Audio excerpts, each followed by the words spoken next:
Police आयुक्तालय आपल्या अमरावती शहराच्या हद्दीमध्ये जे 2 मतदारसंघ आहेत आणि अर्धा दिवसाचा मतदारसंघ आहे, यामध्ये आपल्या जे प्रिव्हेंटिव्ह ॲक्शनच्या कारवाई आहेत, तसेच जे पोलीस रिलेटेड ॲक्टिव्हिटी आहे त्या सर्व आपल्या कारवाई करण्यात आलेली आहे।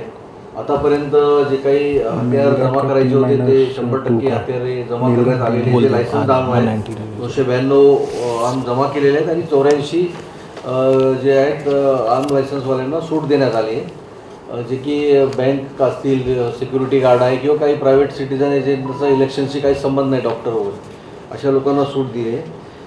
एकूण ह्या दरम्यान आतापर्यंत म्हणजे कालच्या रात्रीपर्यंत 970 लोकांवर, म्हणजे ह्या कालावधीमध्ये 15 ऑक्टोबरपासून जी कारवाई सुरू आहे 970 लोकांवर प्रतिबंधक कारवाई केलेली आहे शहरामध्ये।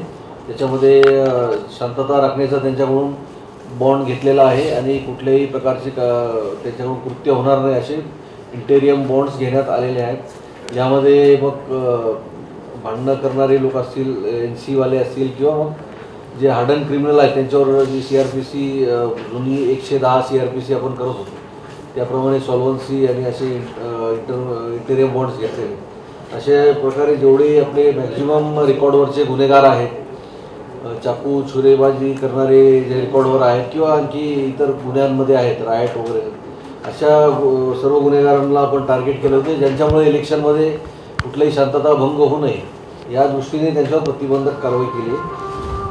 तर 970 लोकांवर ही कारवाई केली आहे। त्यांच्याकडून इंटेरियम बॉन्ड घेतले, जे नॉन बेलेबल वॉरंट असतात, जे कोर्टाकडून नॉन बेलेबल वॉरंट निघतात आणि ते आरोपी फरार होतात किंवा हजर होत नाहीत, आता असे 951 आपल्याकडे प्राप्त झाले होते। त्याच्यामध्ये जवळपास 610 लोकांना अरेस्ट करून कोर्टासमोर हजर केलेले, अनेक लोकांना कोर्टाने बेल दिली नाही, जेलमध्ये पाठवलेले आहे आणि उर्वरित जे लोक आहेत त्यांचे काही लोकांचे वॉरंट जे बाहेर जिल्ह्यातले आहेत ते ट्रान्सफर केले असतील किंवा काही लोक जे आहेत ते लॅप्स झाले, ते काही लोकांनी कॅन्सल केलेले। असे 600 लोकांवर NBWची कारवाई झाल्यामुळे बऱ्या प्रमाणात कोर्टातही हजेरीचं प्रमाण वाढलेलं आहे, तिकडे त्याचा फायदा झालेला आहे। या दरम्यान आपण 4 लोकांना NPDA खाली डिटेन केलेलं आहे, जे 4 रेकॉर्डवरचे गुन्हेगार होते ज्यांच्यामुळे एरियामध्ये काही प्रॉब्लेम होता, असे 4 गुन्हेगार डिटेन केलेत। आणखी जे गुन्हेगारांचं NPDA मधून नुकतेच सुटलेले आहेत किंवा आणखी त्यांचा उपद्रव करणार आहे, तर ह्या लोकांना आपण शॉर्ट नोटीसमध्ये उद्या जे आहे रेस्ट्रिक्टिव्ह याची ऑर्डर काढणार आहे, म्हणजे 144(2) मध्ये आपण त्यांना एका ठिकाणी डिटेन्शनची ऑर्डर देऊ, घरी किंवा त्यांच्या ठिकाणावरून ते हालचाल करणार नाही, अशा जवळपास 50 ते 60 लोकांची यादी तयार झालेली आहे सर्व पोलीस स्टेशन वाईज।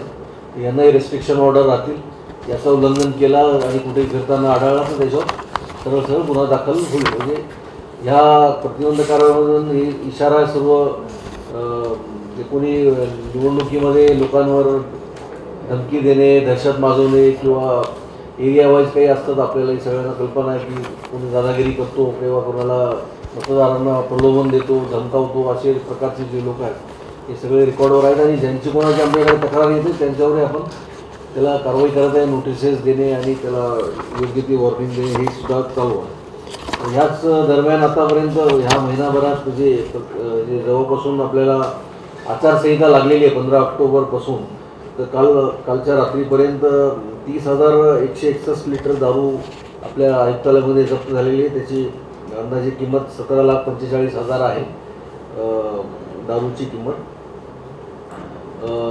त्याचप्रमाणे 42 आरोपींकडून शस्त्र जप्त केलेले आहे, म्हणजे चाकू तलवार बाळगणारे जे आहे असे 42 आरोपींवर आपण कारवाई केली आर्म्स ॲक्टची, आणि त्याच्यामध्ये 3 लोकांवर शस्त्र बाळगल्याची पण कारवाई, जे कट्टे बाळगून फिरत होते, तर असे 42 लोकांवर ही वेगळी कारवाई करण्यात आलेली आहे। या दरम्यान आतापर्यंत 38 किलो जे आहे नार्कोटिक्स ड्रग्ज, गांजा आणि त्याच्या तत्सम नार्कोटिक्स जप्त केलेले आहे। त्याची व्हॅल्यू जवळपास 7,53,000 आहे आणि कॅश जी अमाऊंट आहे ती 2,81,92,000 ही शहराच्या हद्दीत जप्त झालेली आहे। त्यासोबतच जे इतर व्हॅल्युएबल असे सर्व वस्तू म्हणजे गोल्ड, सिल्वर जे आहे ते 5,29,00,000 सीज करण्यात आले होते नाकाबंदी दरम्यान। आणि अशी एकंदरीत 8,98,28,000चं मालमत्ता जी आहे संशयास्पद मिळून आली किंवा हे टोटल जे आहे एवढी आयुक्तालयामध्ये कारवाई करण्यात आली. ह्या दरम्यान कुठल्याही प्रकारचं कोणताही आतापर्यंत कायदा सुव्यवस्थेचा प्रश्न शहरामध्ये आढळून आला नाही किंवा झाला नाही. कोणताही लॉ अँड ऑर्डर इश्यू किंवा उमेदवाराच्या कार्यकर्त्यांमध्ये किंवा कोणामध्ये आपसात भांडण वगैरे. आणि ह्या दृष्टीने आज उद्या आणखी आपण अलर्ट राहणार आहोत.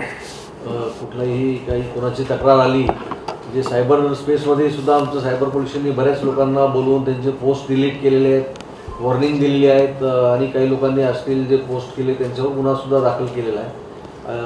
सायबर सेल तिकडे सुद्धा ॲक्टिव्ह आहे आणि आज 1-2 दिवसात ज्यांना कुणालाही असे काही आढळतील आक्षेपार्ह पोस्ट व्हिडिओज त्यांनी तात्काळ सायबर पोलिसांना आपल्याकडे रिपोर्ट करावा, ज्याच्यामुळे ते पोस्टवर कारवाई करता येईल, पोस्ट करणाऱ्यावर किंवा पोस्ट केलेली डिलीट करता येईल त्याच्यासाठी कारवाई करता येईल. आणि जे पोस्ट करून लोकांच्यामध्ये संभ्रम पैदा करतात, खोट्या गोष्टी पसरवतात अशा लोकांवर सुद्धा आपण कारवाई करू शकतो. तर अशी तक्रारसुद्धा आपल्याकडे जर कोणी केली सायबरमध्ये तर तात्काळ कारवाई करू.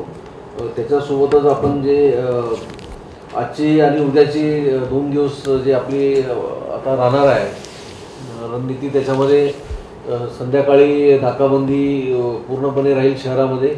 रात्री 10 वाजेपासूनच सुरू होईल आणि सर्व आस्थापनावाल्यांना आम्ही आवाहन केलं की वेळेवर सर्वांनी बंद करावे. कोणी करत नसेल तर त्याच्यावर सुद्धा योग्य ती कारवाई करू आम्ही. आणि ड्रायडे असल्यामुळं फुल इम्प्लिमेंटेशन राहील.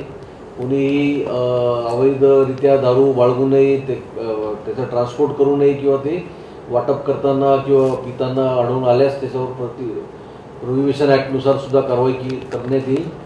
आणि कोणीही विकण्याचाही प्रयत्न करू नये अधिकृत दुकानदारांनी. तर याच्यावर सर्वांना सूचना देण्यात आलेल्या आहेत. पूर्णपणे ड्रायडे राहील याची आपण इम्प्लिमेंटेशन करू. आणि या दरम्यान कोणाच्या तक्रारी जर आल्या किंवा कोणाला माहिती मिळाली कोणी दारू वाटप करत आहे, विक्री करत आहे, त्यांनी 112वर डायल करून कळवावे किंवा नियंत्रण कक्षाला कळवावे. माझाही नंबर आहे मॅक्झिमम लोकांकडे.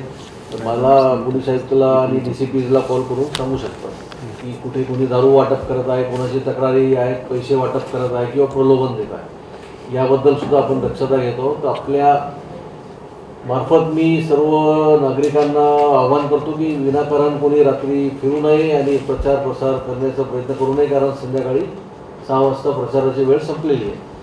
आणि कोणीही सार्वजनिक ठिकाणी पोस्टर बॅनर लावलेले आहेत तर त्यांनी स्वतःहून काढून घ्यावे. स्वतःच्या घरावर जरी लावलेला असेल तरी त्यालाही तो अलाउड नाही, त्यांनी सुद्धा ते काढून घ्यावे.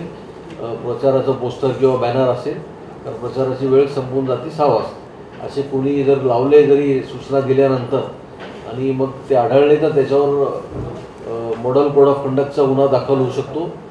त्याच्यासाठी FST पथक आहे, SSTचे पथक आहेत आणि व्हिडिओ पथक आहेत, हे सुद्धा पेट्रोलिंग करत आहेत. आणि नागरिकसुद्धा त्याची तक्रार करू शकतात. इलेक्शन कमिशनचे सुद्धा साईट आहे किंवा पोलीस स्टेशन. आणि आम्ही मनपालाही विनंती केली आहे की त्यांच्या पथकांमार्फत सर्व पोस्टर बॅनर कोणी काढले नसेल तर काढून घ्यावे. 100 मीटरचं आपण इम्प्लिमेंटेशन जे आहे ते कडक धोरण करून करणार आहोत. 100 मीटरमध्ये निवडणुकीच्या दिवशी कोणी प्रचार प्रसार करता येत नाही कोणाला, त्यामुळे कोणी तिथे बूथ 100 मीटरच्या परिसरात लावू नये. आणि परवानगी घ्यावी पोलीसची तिथे लावण्यासाठी टेंट आणि वगैरे किंवा RO ऑफिसमधून. त्यासोबतच मोबाईलबद्दलही आपण सर्वांना आवाहन केलं आहे की कोणी पोलिंगमध्ये स्टेशनच्या आतमध्ये मोबाईल फोन अलाउड नाही, त्यामुळं मतदारांनी मोबाईल फोन आणू नये. आणला तर बाहेर